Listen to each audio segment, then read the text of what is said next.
աջակցություն Շիրակի թեմի առաջնորդ Միքայել Սրբազանի բանտարկում է Սրբազան եւ այս պահի տեսնում եք, որ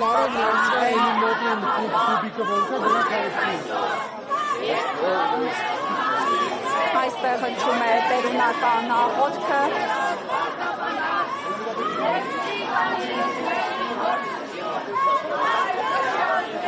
Ահա տեսնում եք, որ քննչական կոմիտեի հարակից